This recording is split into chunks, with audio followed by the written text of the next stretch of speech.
ಬನ್ನಿ ಇವತ್ತು ನಾನು ನಿಮಗೆ ಉದ್ದಿನ ಬೇಳೆ ಮೆಣಸು ಹಾಕಿ ಖಾರ ಹುಳಿ ಮಾಡೋದು ಹೇಗೆ ಅಂತ ಹೇಳ್ಕೊಡ್ತೀನಿ. ನೀವು ತರಕಾರಿ ಇಲ್ಲದೇದಾಗ ಈ ಥರ ಮಾಡ್ಕೋಬೋದು. ತುಂಬ ಬೇಗ ರೆಡಿಯಾಗುತ್ತೆ, ತುಂಬ ರುಚಿಯಾಗಿರುತ್ತೆ. ಇದಕ್ಕೆ ಬೇಳೆ ಬೇಯಿಸೋದು ಬೇಡ, ಟೊಮೆಟೊ ಬೇಡ, ಹುಣಸೆಹಣ್ಣು ಬೇಡ. ಎಷ್ಟು ಸುಲಭವಾಗಿ ಎಷ್ಟು ರುಚಿಯಾಗಿ ಮಾಡ್ಬೋದು ಗೊತ್ತಾ?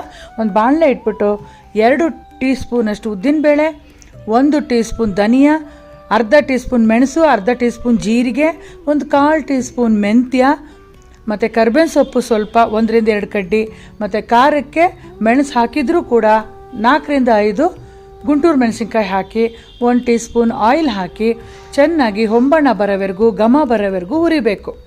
ಆ ಉದ್ದಿನ ಬೇಳೆದು ನಿಮಗೆ ಘಮ ಬರುತ್ತೆ, ಅಲ್ಲಿವರೆಗೂ ಹುರಿಬೇಕು. ಆಮೇಲೆ 1-1.5 ಮುಷ್ಟಿಯಷ್ಟು ತೆಂಗಿನಕಾಯಿ ತುರಿ ಫ್ರೆಶ್ ಆಗಿ ತುರಿದಿರೋದನ್ನು ಹಾಕಿ ಅರ್ಧ ಟೀ ಸ್ಪೂನಷ್ಟು ಇಂಗು ಸೇರಿಸಿ ಆಮೇಲೆ ಮಿಕ್ಸಿ ಜಾರಲ್ಲಿ ನೀರು ಹಾಕ್ಕೊಂಡು ಚೆನ್ನಾಗಿ ರುಬ್ಬಬೇಕು. ತೆಂಗಿನಕಾಯಿ ಸೇರಿಸ್ಕೋಬೇಕಾದ್ರೆ ಹುರಿದಿರೋಂಥ ಮಸಾಲಾನ ಒಲೆ ಉರಿ ಆಫ್ ಮಾಡಿಬಿಡಿ. ಆಮೇಲೆ ತೆಂಗಿನಕಾಯಿ ಸೇರಿಸ್ಬಿಟ್ಟು ಸ್ವಲ್ಪ ಬೆಚ್ಚಗೆ ಮಾಡಿ ರುಬ್ಕೊಳ್ಳಿ. ಈಗ ಒಂದು ಕಡಾಯಿ ಇಟ್ಬಿಟ್ಟು 1 ಟೀ ಸ್ಪೂನ್ ಆಯಿಲ್ ಹಾಕಿ ಬೇಸಿಕ್ ಒಗ್ಗರಣೆ, ಸಾಸಿವೆ, ಕರ್ಬೇವಿನ ಸೊಪ್ಪು ಹಾಕಿ ರುಬ್ಬಿದಂಥ ಮಸಾಲಾನ ಹಾಕಿ ಮತ್ತು ನೀರನ್ನು ಸಾಂಬಾರು ಅಂದರೆ ಹುಳಿ ಎಷ್ಟು ಮಾಡ್ತೀರೋ ಅಷ್ಟು ನೀರು ಸೇರಿಸ್ಕೊಳ್ಳಿ. ಕನ್ಸಿಸ್ಟೆನ್ಸಿ ನೋಡ್ಕೊಳ್ತಾ ನೀರು ಹಾಕ್ಕೋಬೇಕು. ಅದು ಕುದ್ದ ಮೇಲೆ ಚೆನ್ನಾಗಿ ಗಟ್ಟಿಯಾಗಿ ಹುಳಿ ಥರ ಬರುತ್ತೆ, ಅಂದರೆ ಗೊಜ್ಜು ಥರ ಬರುತ್ತೆ.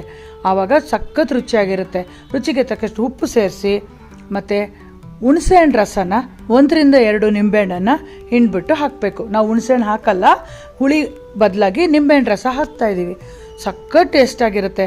ಚೆನ್ನಾಗಿ ಕುದಿ ಬಂದಮೇಲೆ ಲಾಸ್ಟಲ್ಲಿ ಫೈನಾಗಿ ಕಟ್ ಮಾಡಿರೋಂಥ ಕೊತ್ತಂಬರಿ ಸೊಪ್ಪು ಸೇರಿಸಿದ್ರೆ ಬಿಸಿ ಬಿಸಿ ಅನ್ನಕ್ಕೆ ಉದ್ದಿನಬೇಳೆ ಮೆಣಸು ಹುಳಿ ರೆಡಿ ಆಯಿತು. ಟ್ರೈ ಮಾಡಿಬಿಟ್ಟು ಹೇಗೆ ಬಂತು ಅಂತ ಹೇಳಿ ನನಗೆ. ಓಕೆ.